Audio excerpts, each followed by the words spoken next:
What it do, gang? It's your boy Two-Time Moto TV, and we're back with another video. Guys, today we're gonna be changing brakes and rotors on my 2002 Chevy Silverado 1500 4x4.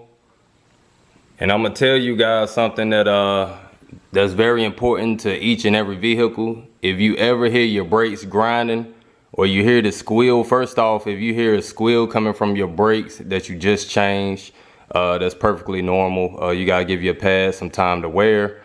But if you hear a squeal after a long period of time with your brakes being on the car, then that means that your pads are getting low. And if you feel a grinding or hear a grinding and you can feel it also in your vehicle, you're gonna wanna go ahead and change those brakes, and possibly you wanna check your rotors as well, because it might have eaten your rotors down. And I'm gonna show you guys why on this truck here, which I've been driving it for 2 weeks with my brakes grinding. And I looked at the rotors yesterday to make sure if I needed some or if I didn't, and this one desperately needs it.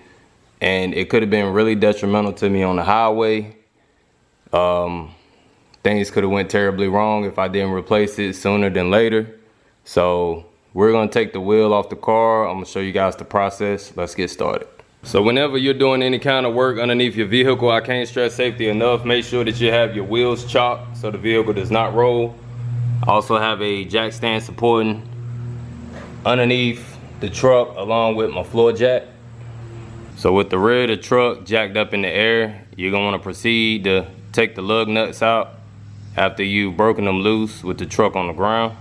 With your wheel and tire off in the truck, your caliper and rotors are exposed. What you're gonna wanna do, you're gonna wanna take a 12mm, either wrench or socket, and you have 2 bolts. You have one at the top, one at the bottom of your caliper. You're gonna wanna take and you're gonna wanna extract them by lefty-loosey. So you're gonna wanna turn your wrench or socket to the rear of the truck to loosen and extract these 2 bolts.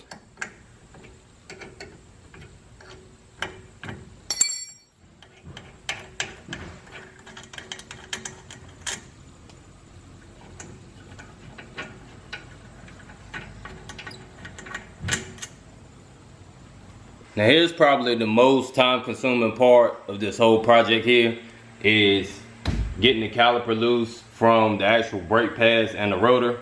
So what I like to use is a pry bar, and you can pretty much get up in here, pry it back and forth.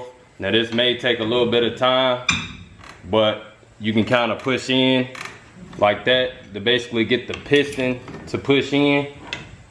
Also bring it back.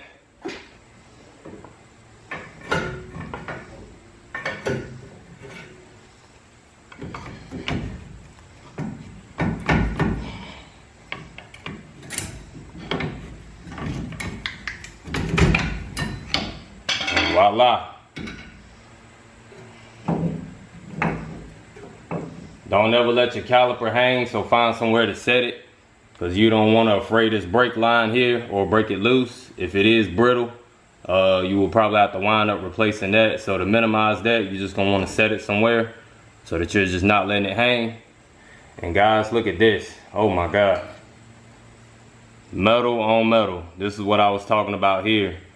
And furthermore, you guys still stay tuned with the video. I'm gonna show you why this rotor is pretty much gone. Like probably a few more miles on this truck and this whole thing just would have fell apart, and I'm gonna show you guys why.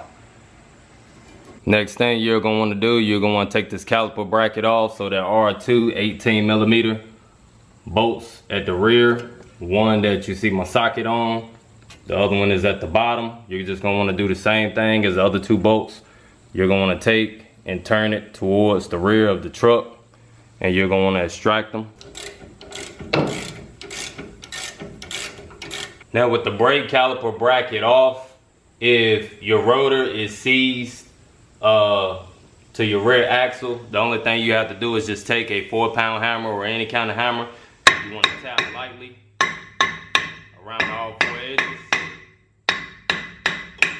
You'll see a lot of rust and stuff breaking up, so it may just be seized. Then you should be able to extract it with no problem.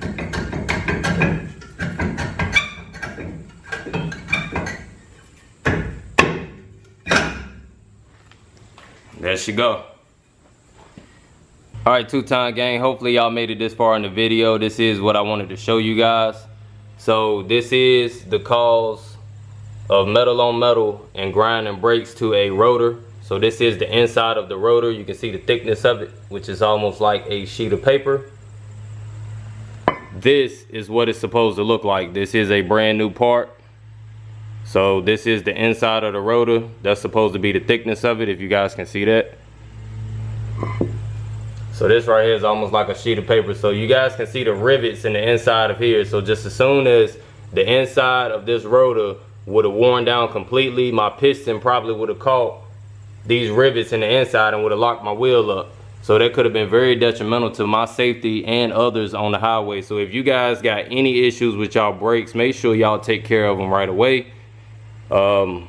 This is a cause and effect kind of deal, so it can affect you and others on the highway and also your vehicle. So make sure you guys take care of issues like this. It is very, very, very important. This only took about 2 weeks of me riding on grinding brakes. I've just been super busy, and I told myself this weekend I'm gonna take care of this issue before it gets even worse. But as you guys can see, I probably had like 1 or 2 more days on this rotor here before it would have been very, very, very bad. So also guys, with whatever you take off in your vehicle and you're replacing, make sure you just do reverse order. So as you guys can see, I got my bolts lined up here. I know that one go to the top, that one go to the bottom, and same here. It's just little things that can save you time and issues in the long run, as far as putting your bolts back in place, or if you need to get a Ziploc bag to put your bolts together from parts that you've taken it off of, then that'll be great as well. So just do reverse order. So I'm not going to do that in this video. As you guys seen me take it off, it's just reverse order and putting everything back on. So hopefully this video helped you guys out. Be sure to subscribe, smash that like button, tap that bell notification for future uploads, and hopefully you guys learned something from this video. Two-time Moto TV out, and until next time, peace.